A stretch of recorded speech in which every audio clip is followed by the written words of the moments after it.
Hey everybody, welcome to this week's episode of the Patty G Show. We are here talking all things Louisiana. That's right, we have Chris Landry of Louisiana Travel Association with us in the studio, talking the inside, the outside, the beautiful, and the greatness that is Louisiana and what we have to offer here.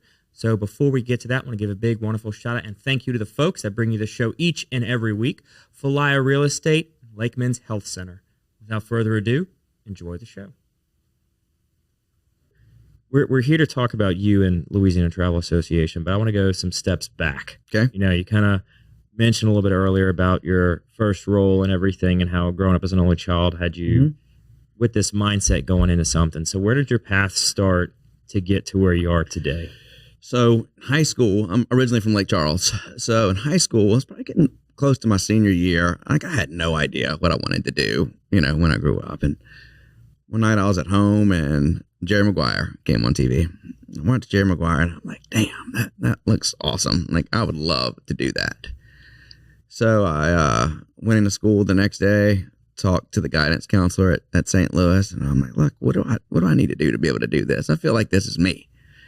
And she was like, well, even during the day, let me do some research for you and we'll see how you can get there. And so I go back and she's like, look, you're going to need to major in something called sports administration. And she was like, but the bad news, Chris, is nobody in Louisiana has that major. But she's like, the good news is Louisiana has a program to where if no college in state offers what you want to major in, you can go out of state and get your out of state tuition waived. So I'm like, all right, well, what are my options here? Something close to home? What are you thinking? And she was like, well, I really think you should look at Southern Miss. Okay. And I was like, all right, Southern Miss, Brett Favre. At that time, the football program was pretty good. So Mom, Dad, and I got in the car, drove up to Hattiesburg for a tour. And man, when I tell you, I fell in love. I'm like, this place is me. You know, it's 4 hours from home. All of my friends at the time were either going to McNeese or LSU. So I knew if I ever wanted to go and hang out or see them or have fun there, I could always come back and go. So I enrolled at Southern Miss, joined a fraternity, and just absolutely loved it.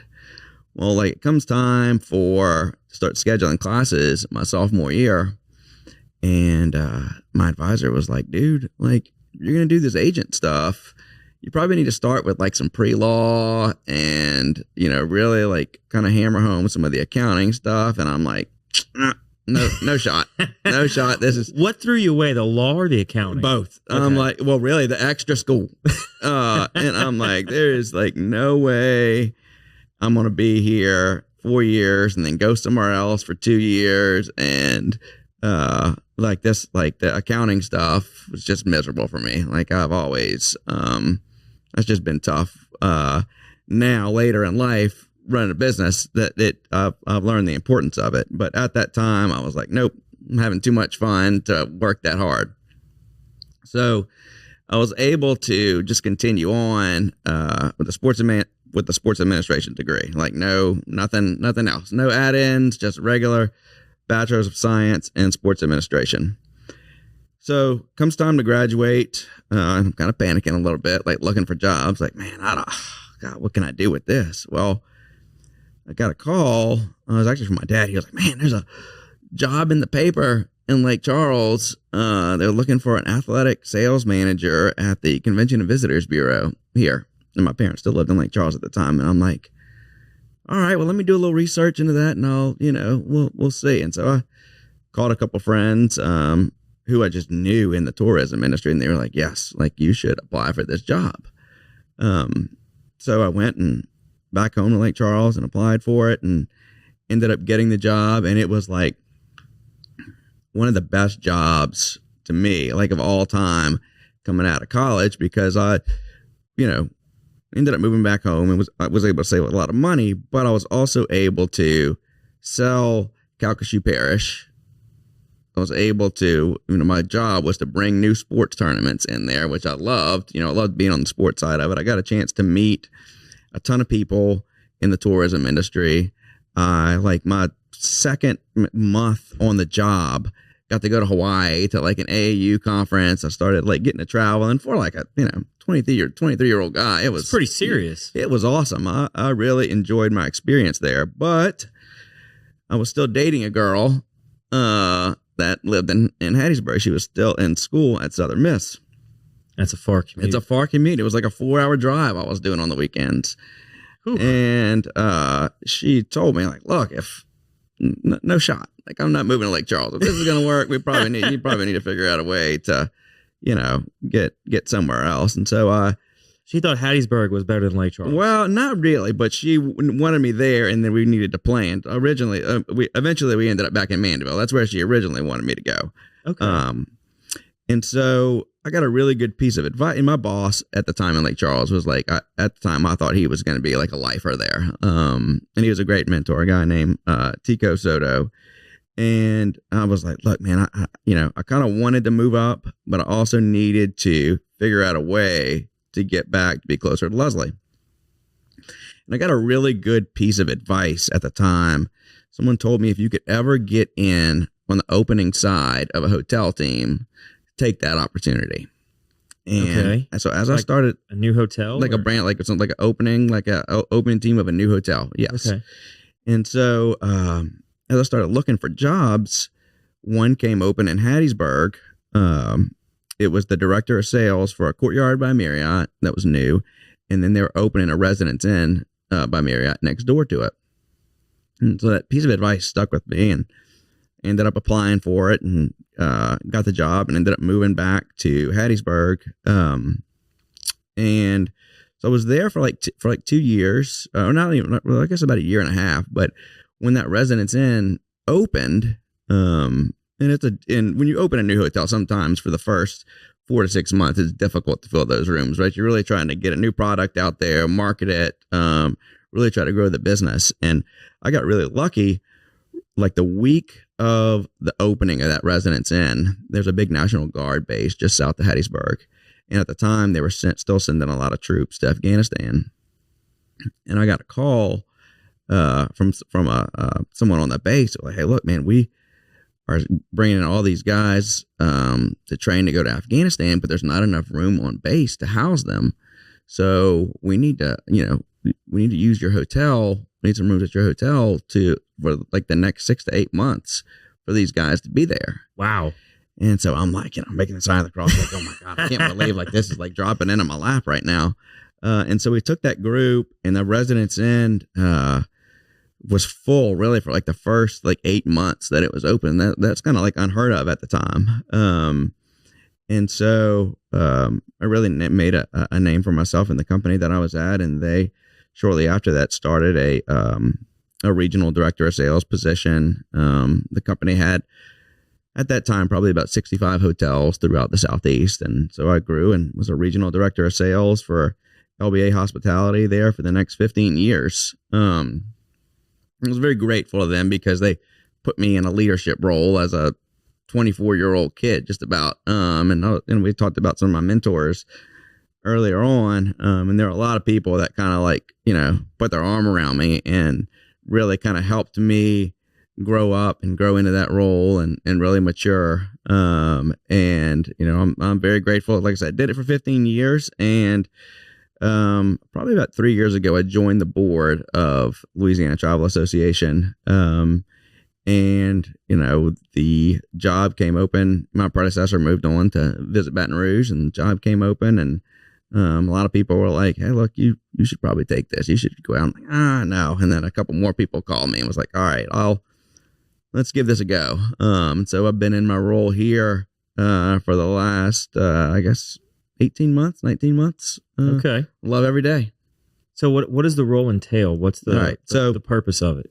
Sure. So the Louisiana Travel Association, we think of us as like a chamber of commerce for tourism in the state of Louisiana, right? So We've got roughly 500 members that encompass convention visitors bureaus, hotels, attractions, restaurants. We've got several private businesses that are our members, and our job as the association is to educate them, promote them, and advocate for them. We've got a incredible membership. A lot of people that I look up to, not in a mentor role, that are our members. A lot of people that we have grown to establish some really good relationships with, and it's just a really, really cool gig. I enjoy it. So what does the Travel Association kind of do on a day-to-day basis?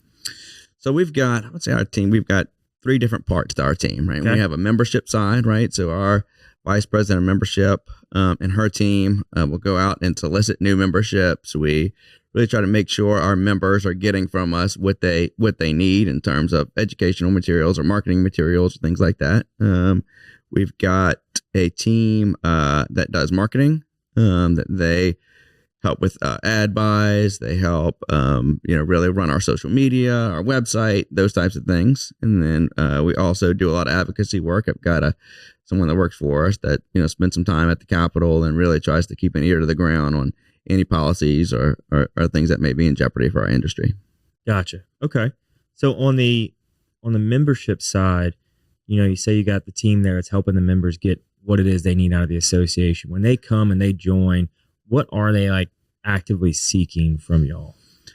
It varies. It really depends on what their need is. I would probably say the majority of our members get the most value probably out of our education opportunities. Okay. Right? We do several events a year where we will bring in speakers, and our main one is always in August, which is a partnership with the Lieutenant Governor's office, to where we'll do 2.5 days of networking and education and have speakers that talk about pertinent things like, throughout the industry. We have an annual meeting that'll be next month where we give out awards, for top performers in the industry, both individual and company wide. We do a leadership forum in May that we involve a lot of tourism people on. So things like that is what we try to do. And I think that's where a lot of people see a lot of the value in our association is the continuing education part.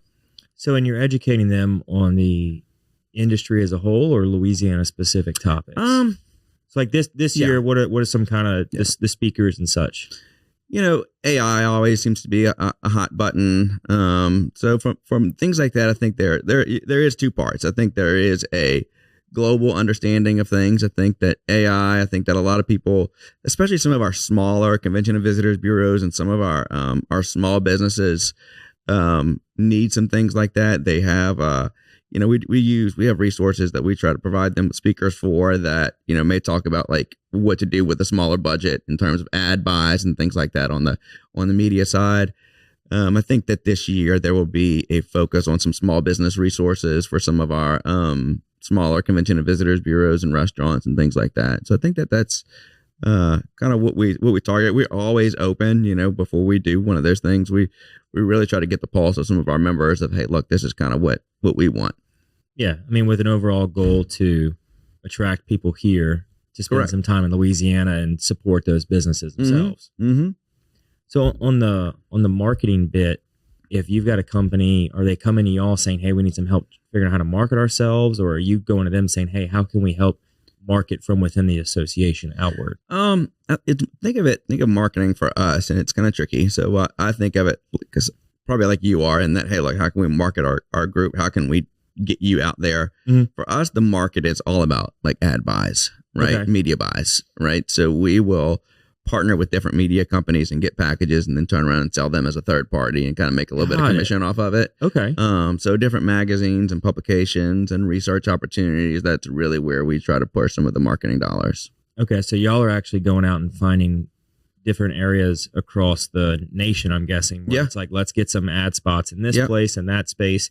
And then you're going backwards to the company saying, hey, we want to fill these spots that we've got. Absolutely. What do you have that's available? Yep. So we put together a marketing plan. And for us, again, you're thinking of it as, what are we going to do this year? That's not a marketing plan for us. A marketing plan for us is, these are all the ad buy opportunities that are available to you. This is why we think you maybe should go in this direction. And then we do a lot of in-house program marketing. Like we have a golf guide, we have an attractions directory that all these people from the state will buy in. And those we turn around, print those, bring them to shows. They're at every welcome center, they're at every visitor center throughout the state. And so that's another thing we do as well.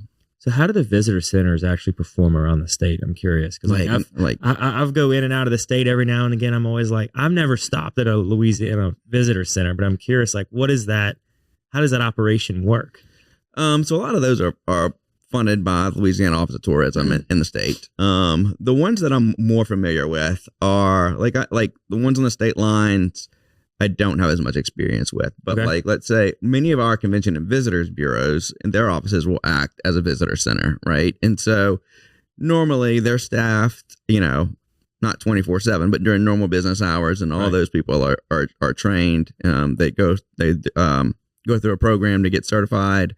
I think it's a certified travel counselor, and they, are prepared to speak to all the brochures, all the different areas of the state, and then locally as well. So they have to get like a straight up certification to be able to do that? Yeah. You don't have to be, so like not to do it. You don't have to be certified to get the job. Right. But it's a continuing education to help them do their job a little bit better. Yeah, because my office is right downtown right next to the corner where Visit Baton Rouge is. So if they're a certified welcome center. Yep. Got it. And so that they are there to facilitate getting people more information about things to do in the city, things to do in the state, and kind of start helping people fill their days or their little itinerary. Absolutely. That's pretty cool. Yeah.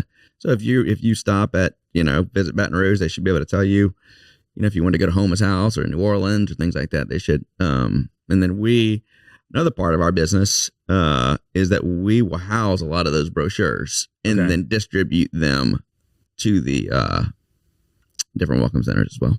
Okay. So y'all will kind of take the inflow of saying, hey, we've got these companies, these organizations with these flyers, these pamphlets about things upcoming or whatever, and they'll send them to y'all, and then y'all will distribute them across the state. Yep, that's it. Okay. That's very cool. I didn't realize, just how much of basically y'all are a logistics company. Yeah. Well, listen, that's a hard part because with that comes you have to have space, and that's a real challenge for us, right? So we've got an office that's got I don't know maybe 10 offices, and 4 of them are filled up with that, and we have like a man room like at the top of our office, and I mean all that's filled up as well. So I mean that's a challenge, certainly, and if we were to ever move offices, that's really tough because there's a lot of space that comes along with having us. Yeah, I mean you've got a lot of just paper and everything. A lot of paper, a lot of boxes, ton of boxes. So how is that looking on the digital landscape side of things? Getting out of, are people still wanting pamphlets and flyers, or are y'all moving to more I think digital, anytime, virtual? Well, I mean, there's always both. For the pieces we produce, there's always a digital piece to it as well, right? So like we're not going to produce something strictly in a pamphlet. It's always going to be both. But I think that for those welcome centers, that demographic is stopping in there looking for something that they could put in their hands, right? And I don't necessarily see that going away. I think that there's just people, when they're traveling, if you're going to stop, you're going to want something to take back with you. I feel like that's just me personally. But I see how quick we go through those, and so I know that something's people right. Right? Yeah, it's not like these things just sit and sit and sit. So. Yeah, because I'm curious, like if there's ever a point where it can be this, you go to this center and you scan, and then it's like, how long are you here for? Oh, you're here for 5 days. Where are you traveling to? Here are the key things you need to do, and kind of almost help book some of that stuff. So what we are seeing, I don't know how many of these there are, but there are companies now who are coming out with these digital kiosks, right? And they're putting them in more rural areas, like more rural town squares where they may not be able to have the resources to have a visitor center, right? So they're going out and spending this money and getting a kiosk, putting it up at a popular spot in town that's walkable that people would want to see, and they're using that as their visitor center. So we have some of those in Louisiana. Yep. I'm curious. Throw some odd names out there that nobody knows. I know towns exist in Louisiana. Look, I can just think of one right now. The St. Mary Parish has it. I'm trying to think of yeah. No, but like what is that? What is that? Those. Oh, Cajun Coast, like that they're named? They were getting one. They wanted to have one in downtown Franklinton, I think. Yeah, I think they were having one. She was trying to get one down there. I don't know off the top of my head like who else has those set up, but they're there. I just don't know. Yeah. I mean, that's great to know that those small places that don't have that resource to have a big old storefront. I mean, because the place that Visit Baton Rouge is in is a massive building. It's huge. Like It is huge. I didn't realize that it was 2 buildings in Yeah. one. Yeah. Because I walked there every morning and I was always looking at like, oh, this looks like some really cool apartment. Like, Mhm. who's living No. right here on the corner of No. 3rd and Laurel? Yeah. And someone told me, no, that's all one building. It is. So you That's got Visit Baton Rouge. You go in, and on the other side of that desk, she has a really nice boardroom, and then really, there's really nothing downstairs other than that boardroom and that welcome center. Upstairs is all offices, and it's pretty up there. I like it a lot. Yeah, I mean, and there seems to be pretty good foot traffic going in and out of Visit Baton Rouge. Yeah, I would. Frequently. I mean, that's a huge push for y'all here is to really develop that downtown riverfront area. So hopefully it keeps being that traffic. Welcome to the brand new Falaya mobile app. We took all the same tech that's helped hundreds of people sell their homes themselves and packed it into an easy-to-use app for your phone. When you download the Falaya mobile app on either the Apple or Android App Store, you'll immediately be able to see the power of this game-changing tool. From the seller's dashboard, you can navigate to all the information that you need. We intentionally separated everything into key groups, such as tasks to be completed, buyer leads for your listing, and contact information for everyone involved through closing. When you get an offer on your property, you can simply review and respond all within the app. No matter where you are in the world, you'll be able to monitor everything that's going on with your property from listed to sold. It's truly the power of Falaya in the palm of your hand. Download the app and see for yourself. Falaya, it's real estate reimagined. So how much on the development side is the Travel Association involved? Like When you're development, talking economic development. yeah, like how do we push these areas? What else can we do? Or is So- it just the inflow and then sending out? Now, I don't think people realize the tie-in between the tourism industry and economic development. We like to say in our industry there's a triangle, right? And Mhm. so it starts with a visit, Okay. right? And then it moves, then you buy a house, then you open a business, and just goes back and forth. So we like to think that the travel and tourism side, we kind of like lead off the triangle, right? So if you come to Louisiana and you don't have a positive experience, I mean, you're not going to move here. So for us, we really take pride in being the top of the pyramid. And there's a lot that ties into it. I love Secretary Bourgeois and what they're doing with economic development in our state. I think is just fantastic. I think for the first time in a while, you're really starting to see the needle move. And really on the tourism side too, I think that Louisiana, from a hospitality industry standpoint, is growing. Just next month we'll open the new live casino in Shreveport, which is going to be a beautiful 200 plus room property that community is really going to enjoy. I'm not sure if you're familiar with that. So have you ever? Not the Shreveport. You a baseball fan? Okay, so you've ever been to the ballpark at Arlington? No. The Texas Rangers have got this huge development around their stadium. It's incredible. It's owned by Live Entertainment, not Live Nation, but Live Entertainment. They're the same ones building the property in Shreveport. Okay. And then just after that, there'll be a brand new, really cool Tapestry by Hilton hotel that's going to open up in downtown Monroe. Okay. Lake Charles, the riverfront development the lakefront development that's coming online there with the Hurricane Museum and the brewery and the new hotel downtown. Lafayette's getting ready to get a new property downtown, and so as you move east, all the stuff that's going on in New Orleans and Tangi and certainly the Bells renovation downtown Baton Rouge. Mm-hmm. I think that tourism really plays a role sometimes in economic development, and it's exciting to see all that progress. Yeah, no, I'm glad to hear. I wasn't aware of the Lake Charles project, but seeing that start coming back and revitalizing after the storm is huge. Yeah, and really, being born and raised there, like the downtown lakefront.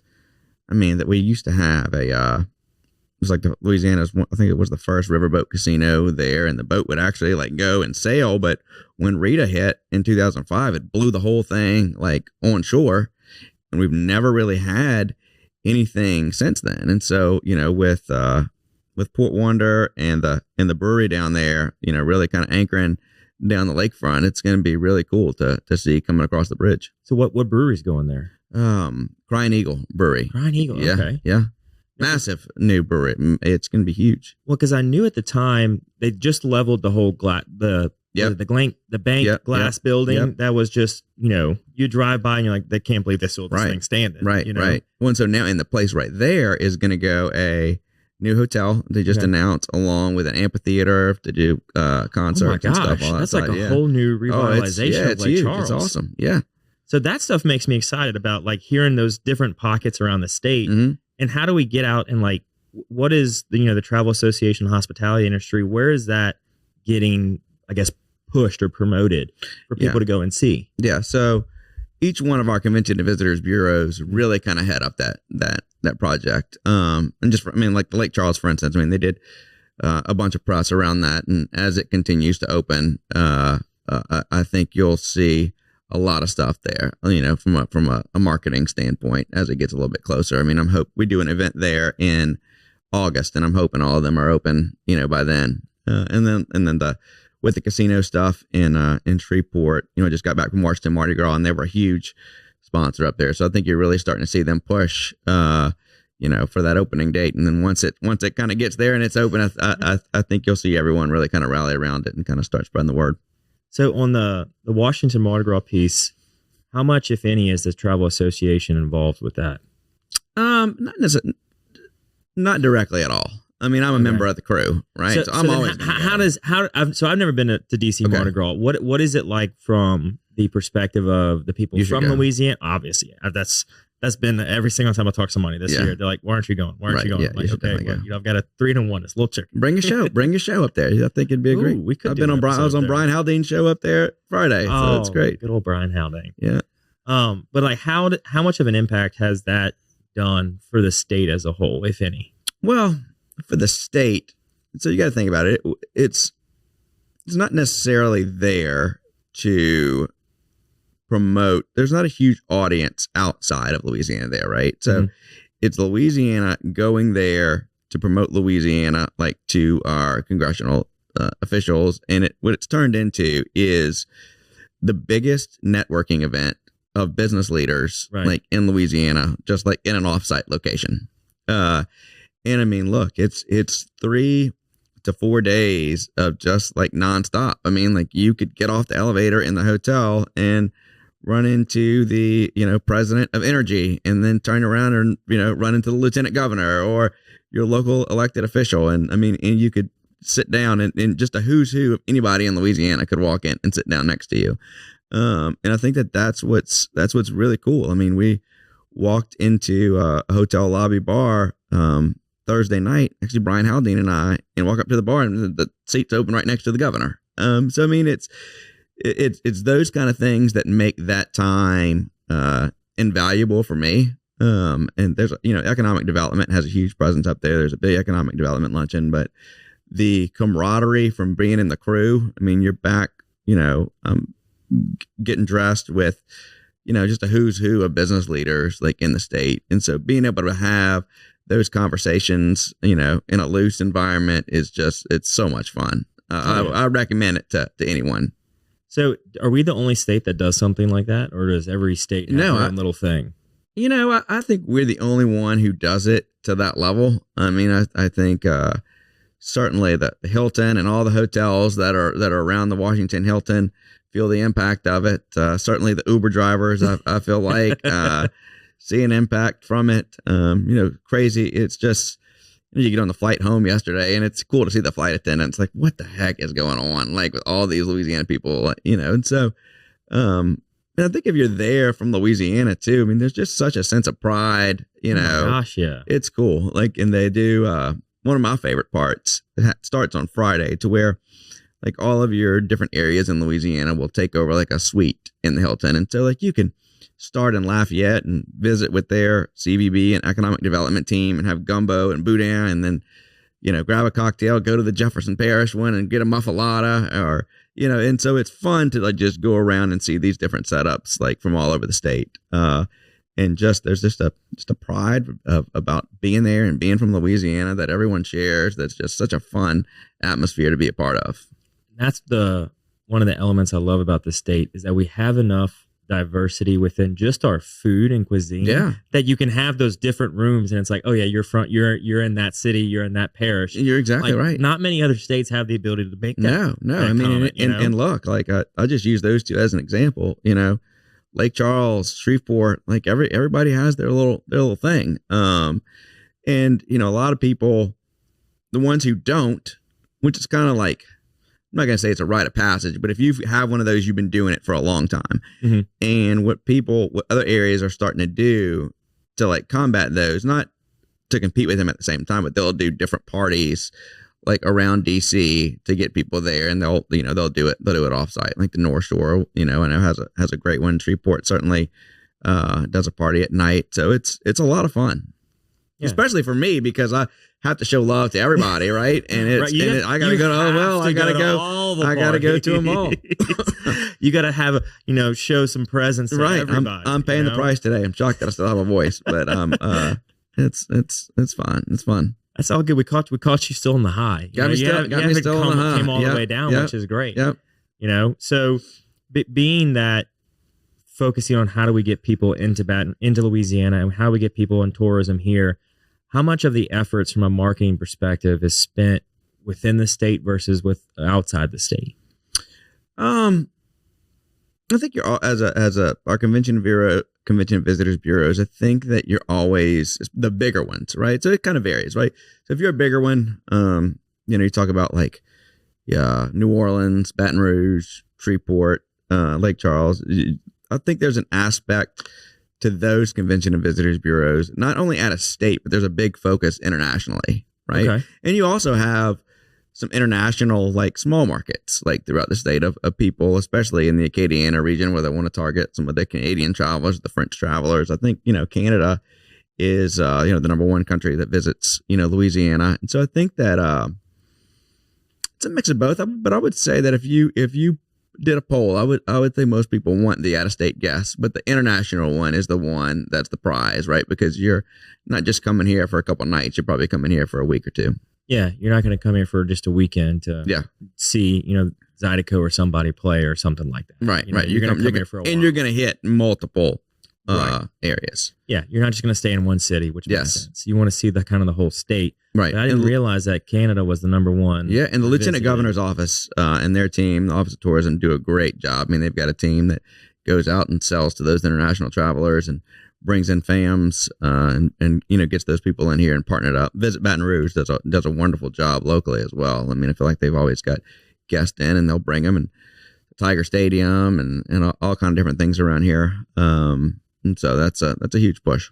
Yeah, well, I guess it makes sense, being that having the associations push outside to get people in. It's like people, I guess, may wonder, well, we never really see a lot of the Louisiana Travel Association or visit Baton Rouge locally. And it's like, well, you're not going to. Right. You don't want them to be like, hey, come from Baton Rouge, go to Lake Charles. Like, you want to see a little bit of that, but you don't want to like almost cannibalize the market. Oh, I mean, it's just staying in the booth. Yeah. No, it's competitive, certainly within the group, right? So the way for them all to win, instead of like taking from each other, is target the out of state or the international. Yeah, I mean, you've got to, because you've got to get more people in here to start creating that triangle. Sure. And I think that where they all win though is sports, right? Youth sports are just exploding. And so it's cool to see, a team from Lake Charles come to Baton Rouge or vice versa, so there's a lot of in-state travel, I feel like, and the youth sports arena kind of really helps to fuel that.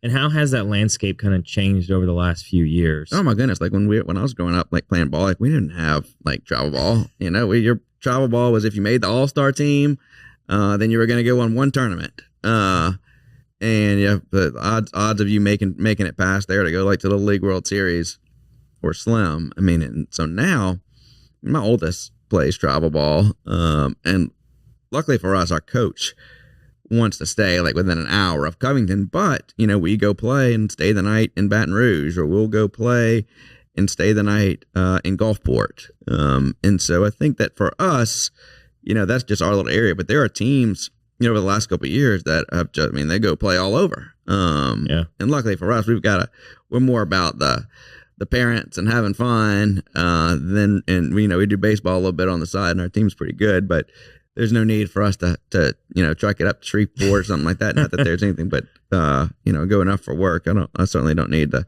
family to go up there for 2 or 3 days. But there are teams that's their deal. They play a circuit around the state and stay in the hotel, spend a bunch of money, and I love to see it. Yeah, no, I love seeing it, but it has been like this mad rush over the last few years where, you're right. It wasn't growing up. There wasn't this, you're got to be on a travel ball team. It was like, you're playing outside of the season, you're playing ball. Like, what are you doing? And now it's like, wait, you're not playing year round ball? Like, what are you doing? And really it's gotten that like for basketball and stuff too. It's anything that you're want to be competitive in. I feel like you've got to do, something just above like the rec level. It's a shame because our rec systems, I feel like locally are kind of hurting, but it's other than football. And how do I say that? Like someone asked me about a traveling flag football team last week, but it's it's part of it, I guess. Now you got to do it. Or you don't. But if your kid has aspirations, I feel like sometimes as a parent you kind of feel like you're pressured and you have to do it. It's fine. We've had an A+ experience in it, and it does get your kids looking outside of their city and meeting new people, and they're getting a little bit of that, local travel, whether it's in state or out of state. They're getting to do more than just bouncing from school to school to school, right, during the regular season playing sports. Yeah, well, like for us, when we come and play in Baton Rouge, we'll do like a tournament or two at Traction, and we always try to take the kids to an LSU baseball game as a part of it, and everybody go out to dinner. And so like there's certainly an impact locally for every team and we're one of many that probably do stuff like that. So when you take a step back and think about it, the cities who were doing it well and hosting the tournaments, I think are really reaping the benefits of it. Funny fact, like 2 years ago I was looking at data and it was like this was like 2021, so it was just coming out of COVID, and it was like the top most visited places in Louisiana. In Chapapila, which is the sports park in Hammond, like right there on the interstate, was like number 6, just because of so many people visiting it, playing travel ball. Like St. Louis Cathedral was number 1, right? So we're not talking about like an alligator farm and I know. I'm curious. What's the top 10 destinations? I can't remember how it trickled. I just remember the St. Louis Cathedral was number 1. So it wasn't like this made up kind of list of different things. No, it was going to Al's Alligator Farm. Right. No. Well, you had big boys in there. And so for me it always kind of stuck with me, like, oh my God, the amount of traffic that's coming into these youth sports parks. And really at the time coming out of COVID, for the hotel industry at the time, the travel ball is what saved a lot of people, because you had parents who were just, I didn't want to sit at home anymore, and being outside playing baseball was one of the things that opened back up and you were able to do. So, while you couldn't go to a play or a movie, if your kid played baseball, you were back at it.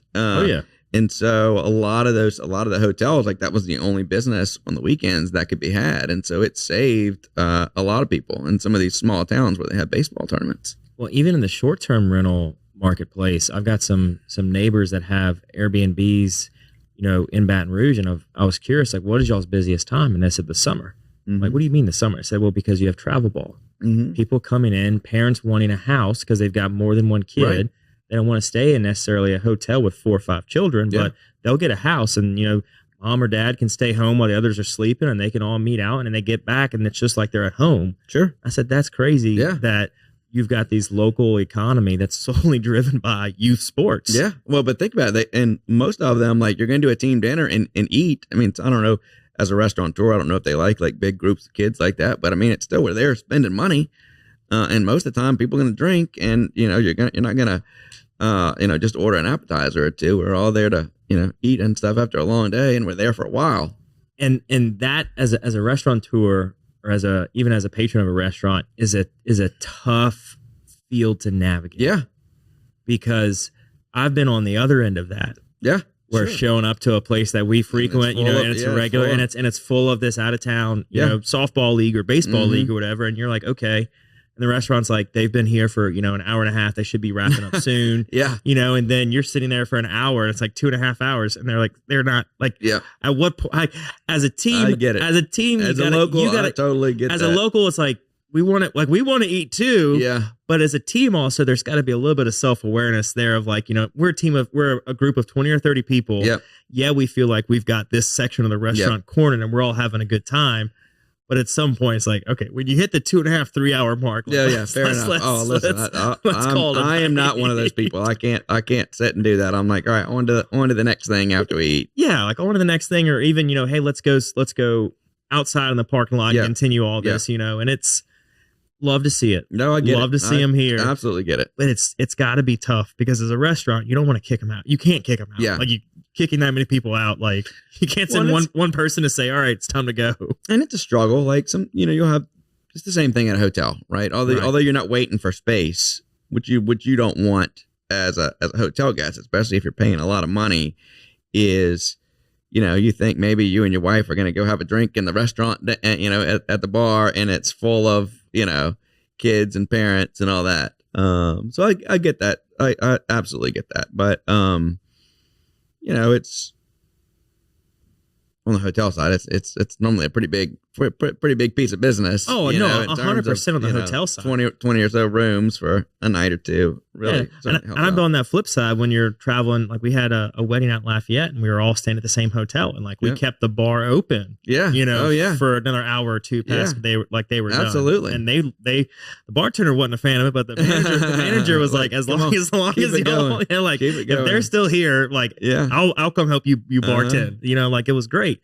So it's just finding that delicate balance at your local places, because you never want to turn down that size of crowd. No, right. So and normally we would have to eat at like an off-peak time, right? So we know if we're going in there, we want to try to go at like 4 or something like that, just to be able to for them to be able to take us and stay out of the way. So that's normally the goal. Yeah, but it's always fun to see. They got this team in from out of town or something, and we're always like, "What's on the jersey?" It's like it's cool to see them because they're coming right after they're playing games. Yeah. And so it's nice to see that the economy is able to get that upswing from them when they're in season. Sure. Thank you to our wonderful sponsor, Lake Men's Health Center with Our Lady of the Lake Physicians Group. Guys, I know it's tough to get out and go to the doctor. I know it's challenging to find time in our busy days, but I promise you, signing up to be a part of this group with Dr. Curtis Chastain and Dr. Tyler Boudreau, you won't regret it for several reasons, but most of those being the fact of the time it saves, where you're able to get in on the same day, get that appointment done, and spend that time you need to talk with them about what your health goals and concerns are, as well as ensuring that the financial investments you have, you will be able to live out and see those come to fruition. So if you're an investing guy, you know all about and planning for the future and investing in the future. There's no other more important thing to invest in than your health. Make sure you go check them out. Our Lady of the Lake Physicians Group Men's Health Center, and tell them Patty G sent you.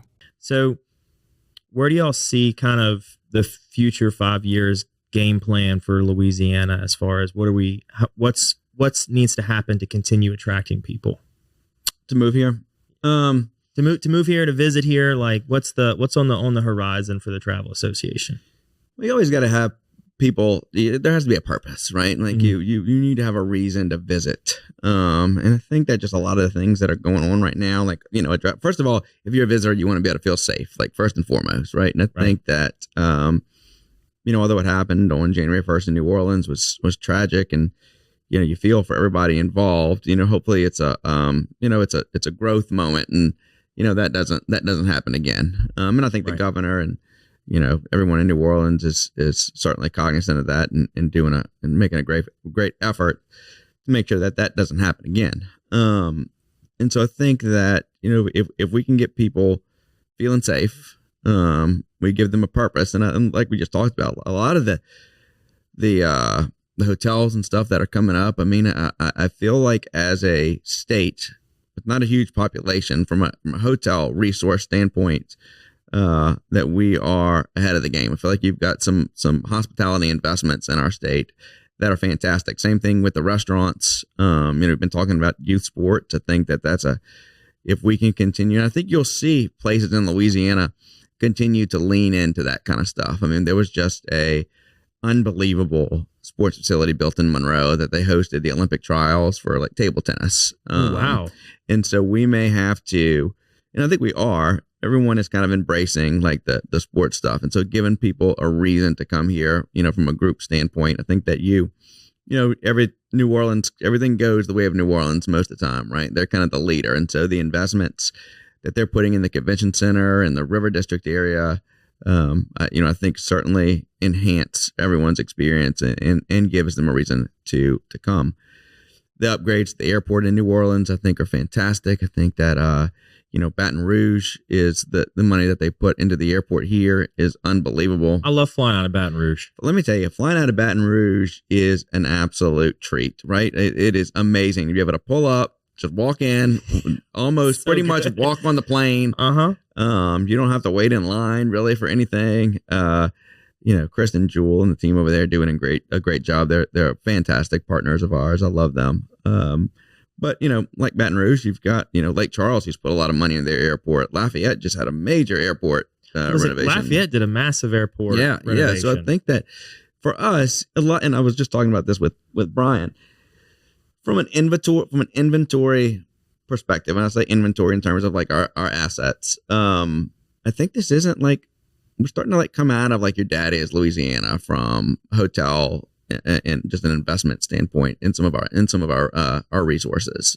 So with the airports and the hotels and some of our attractions and the money these people are putting into some of our facilities, I think that we're giving people a reason to come. Well, we've got 2 big events upcoming. When this episode airs, we'll be right around the corner from the Super Bowl, right? Being in New Orleans. Mm-hmm. Like a massive event is now coming to New Orleans. Yep.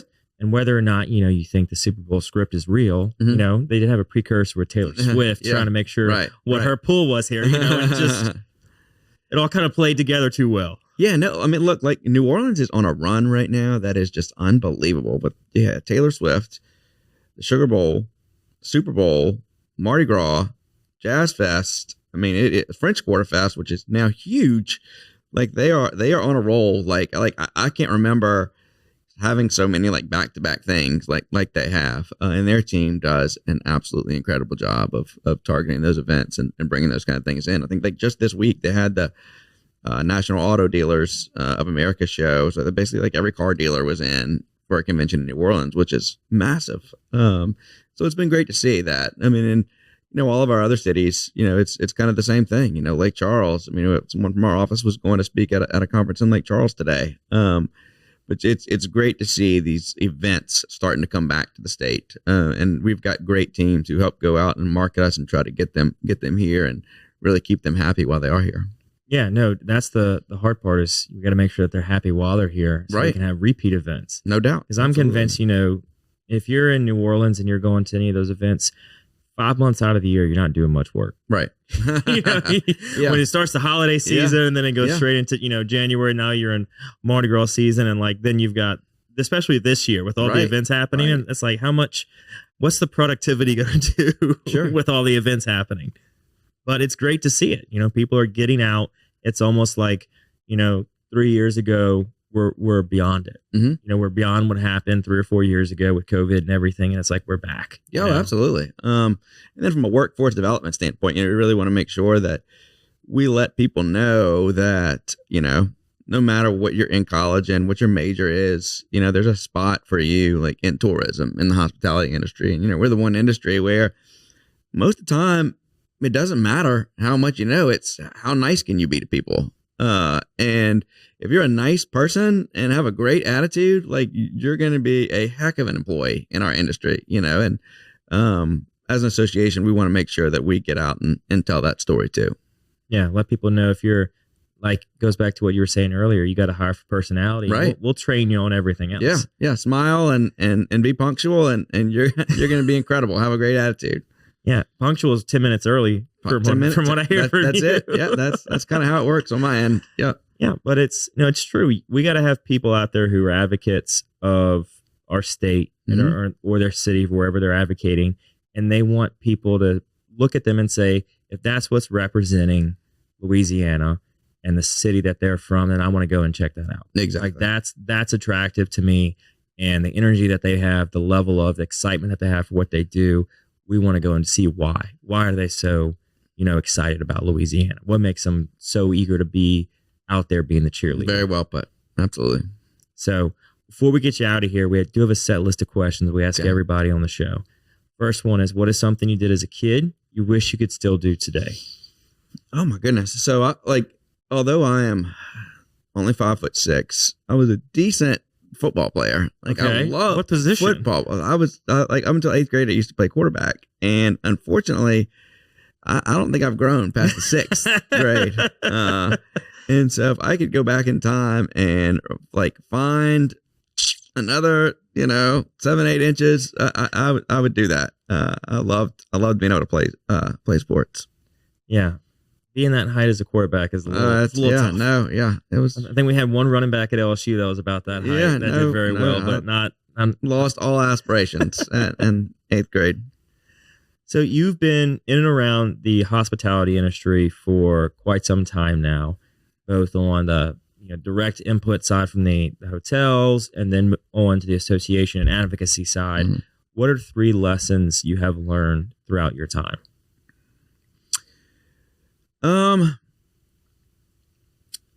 I think my biggest thing, I think we talked about this earlier, is the numbers, right? So I came into this job and I always knew, luckily, I knew probably in the last 3 or 4 years, but before I left my last job, the P&L standpoint, like how to read a P&L. And I think that so many young people now, like getting into the industry, don't know how to read P&L.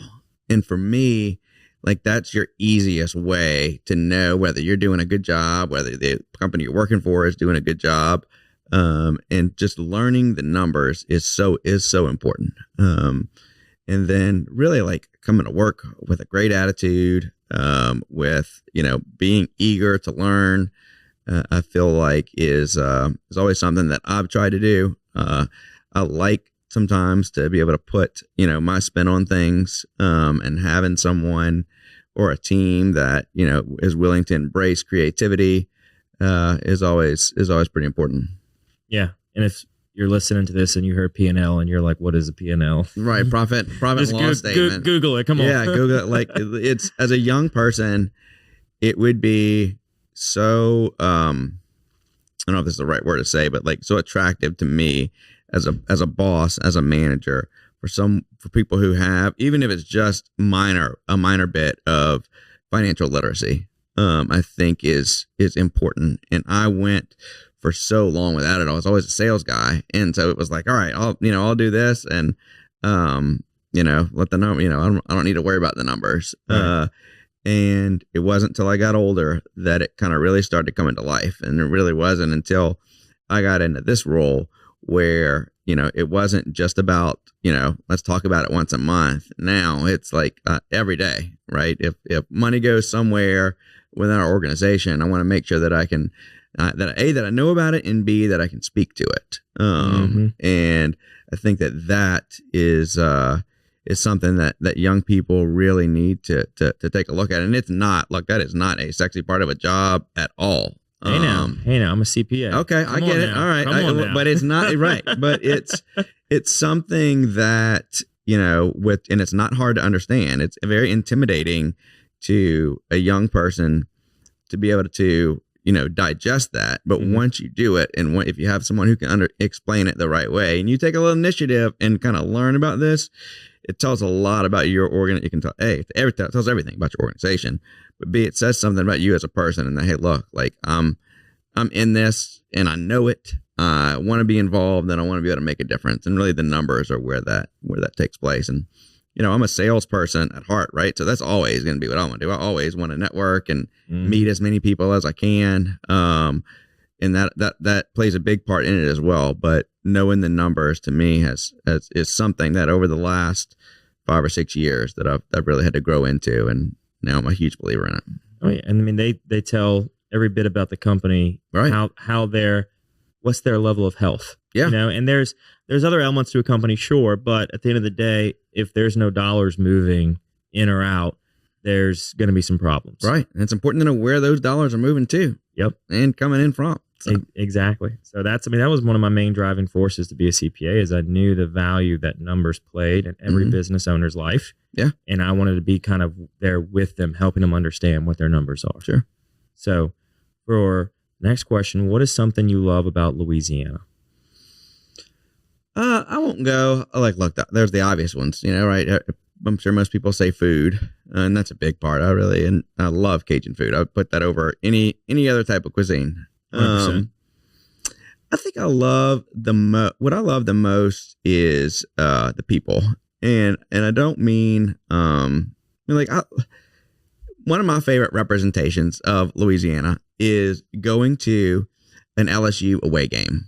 Okay. Right. So we just went to Vegas, and it's so cool to see the way people from Louisiana, especially when they're not in Louisiana, kind of try to take over and bring in Louisiana traditions and things like that to other towns. And so I love the people. I love the hardworking attitude of Louisiana people. I love the hospitality. I love the grit that a lot of people from our state have.